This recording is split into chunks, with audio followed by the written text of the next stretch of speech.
Wow, that looked super fun, but let's be honest, the majority of this ride was high altitude pain and suffering like this clip here.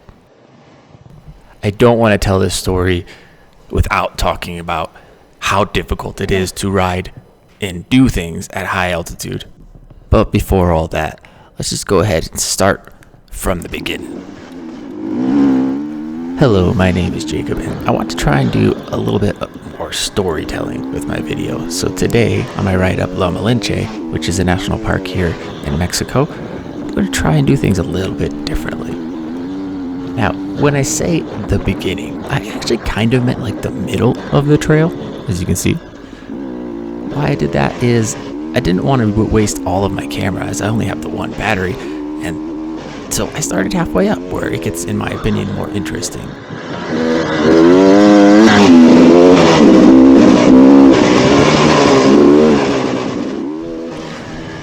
This national park in Mexico is actually more common than people think. I feel like a lot of the times people associate Mexico with either desert or beaches. That's it. It's either desert or beaches. What the people don't realize is that almost all of Mexico is mountains. And in the mountains, you have pine trees, you have orchids, these weird grasses, and the change in elevation and altitude just makes everything go from one ecosystem to another so quickly. And the faster you go through it, for example, on a motorcycle, it seems like it's almost like the blink of an eye. And that, to me, that's really interesting. And I think that's one of the reasons Mexico is such an awesome place to ride. So this is kind of like starting above where I normally live, which I live in a place which is called the Highland Plains.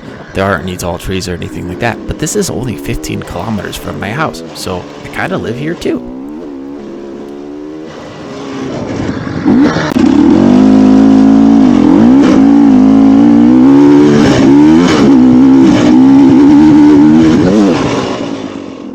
Now, unlike in Europe and the United States, where when you ride trails, everything is marked and maintained and everything.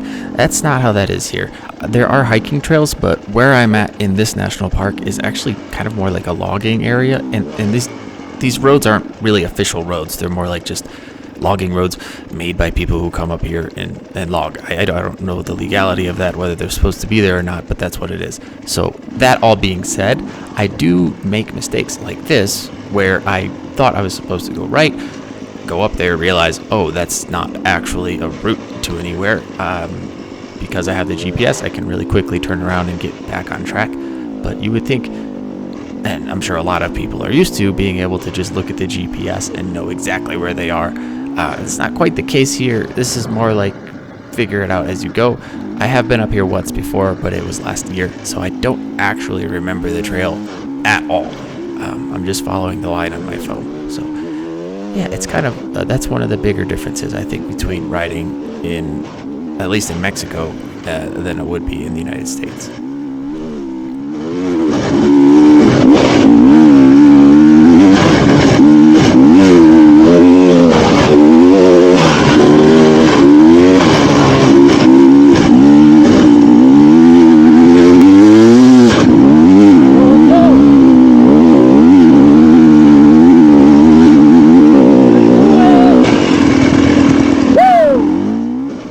Now, it may not have seemed like it on video, but that hill that I got really excited to get on top of, that is a very steep, very sandy section. So you really have to get on the bike, like you're full throttle the whole time.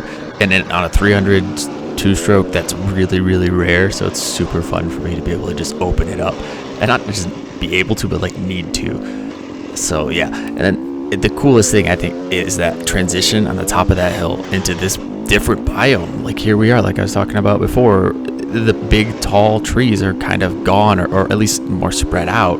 We went from being in this like Pacific Northwest, like pine forest almost, to this low tree, like shrublands again, with these sparse tall trees. And we're still climbing, very steep here, but yeah, it's just cool how now all of a sudden you can see the sky and everything is a different color. So yeah, back to picking up the pace, having a lot of fun. This part of the trail is incredible. Obviously I know where I'm going because there's a road-ish, there's a trail, so yeah, it's this part I love this part. I would go back here and just go up and down this part of the hill all day long. Also, this section through here is some of the biggest climbs I've done on a dirt bike, including in all of my racing and rallies and stuff. It looks relatively mild, but hiking this would be very difficult, let alone like my bike is just like, yeah, you gotta be on it the whole time. It's pretty nuts. So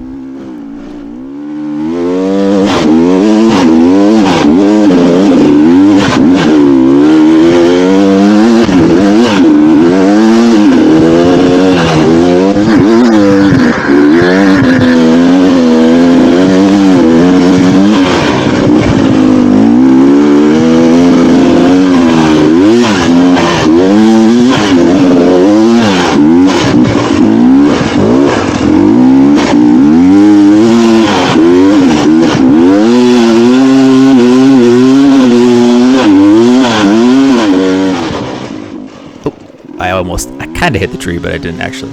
I wanted to comment on that last section because it was so, like, looked as if like the bar pad was in the camera, and you're like, hey dude, come on, move the camera. It's like, actually what's happening there is it's such a steep climb. I'm actually leaning so far forward that my chest is basically like on that, and I was actually kind of having a hard time not putting the camera onto the bike because it's so steep that yeah, like my handlebars are on my chest and I'm just like pinned. So yeah, that's a great spot. I love that climb.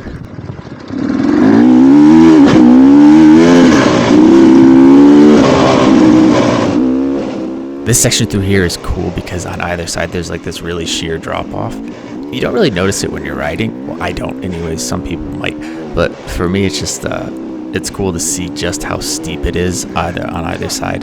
So I don't know, I like it. I'm not afraid of heights. I think it's really fun to ride in this stuff.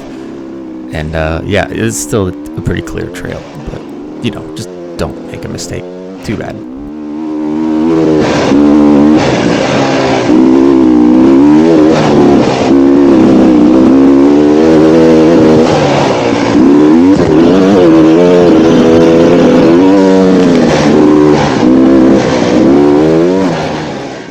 I would also like to point out that at this point in the ride, I'm actually at pretty high altitude and the bike is running really, really well.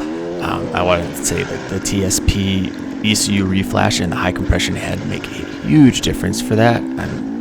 I didn't go with the super high compression head, and if I did, it would have been even more incredible at this altitude, but I went with like the high compression, so it's doing so much better than the last time I was up here, and you're able to just have fun for a lot longer on this ride because it doesn't really start to feel weak until about 4,000 meters or like 13,000 feet, which is insane for this bike.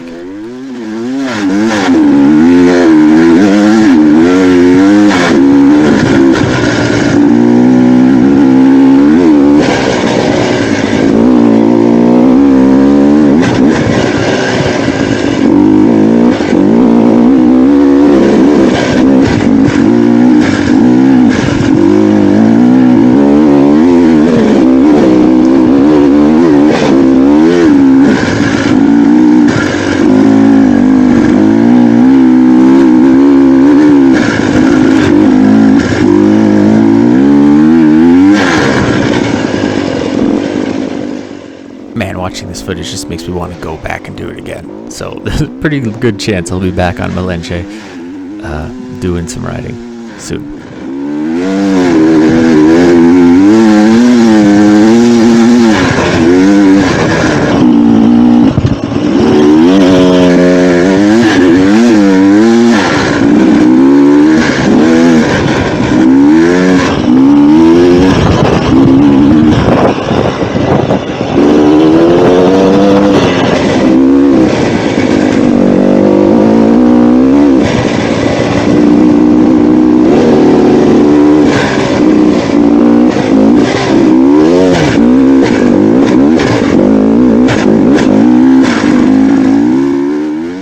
Right about here is where the trail it's going to start. It's going to end. There's no reason anyone needs to go up any higher than this. And the only signs of life I see is one final campfire. And in the future, when I ride up here, I'm going to get to that campfire. I'm going to take a break. I'm going to turn around. but in this video I don't. I look down at the GPS and I see that I'm at 3,999 meters, and I'm like, oh yeah, I can go another meter up. I'm gonna do that. So here's the campfire. I stop because I'm like, oh cool, this is a good spot, and then I keep going. I didn't record it, so I ended up getting up to these rocks thinking, oh, this is a cool place, and I'm gonna just go 1 meter up higher, because you think 1 meter, that's like 3 feet, that's nothing, I can go up there.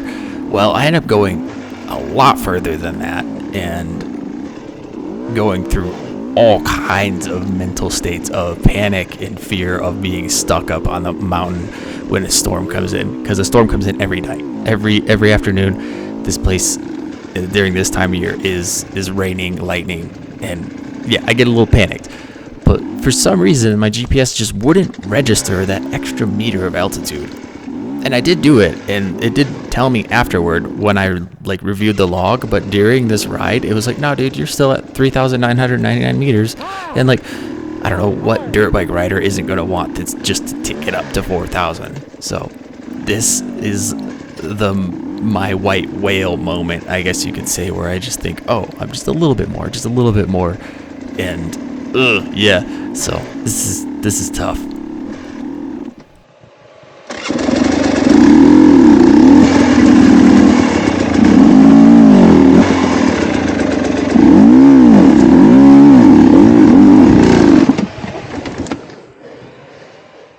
You can hear him out of breath. The bike sounds different, and there's a couple of times, like a lot of more than a couple. There's 5 or 6 times where you can see my left foot pushing the gear shifter down. I'm like, what the heck? Did a rock push you up into second or into third? Because at this altitude, it feels like first gear is third gear. So you're riding the clutch and you're doing all this stuff, and you have to ride really technical up here because there's no trail. You're on these giant boulders with these big, like, everything's just throwing your bike around. It's telling you should not be here. This is not a place for a dirt bike. But I wanted that 4,000 so bad that I just kept pushing. And this ended up being, the ride up to this point was about 10 minutes. But this section, I ended up having to cut out like almost an hour of footage. And if for any reason someone wants to see that extra, however much stuff I've cut out, it's actually mostly just the returning. Let me know, I guess. It's actually, like, for me, it's kind of hard to watch because usually I am able to handle this kind of stuff because, you know, I practice and I work on technique and balance and stuff. But when you're at high altitude, you're so tired. You're just so exhausted. The bike's running so bad that every technique that you've practiced, it's just really, really difficult to implement, and to use the good technique to stand up is difficult. So, yeah, you can see I ride like absolute crap up here.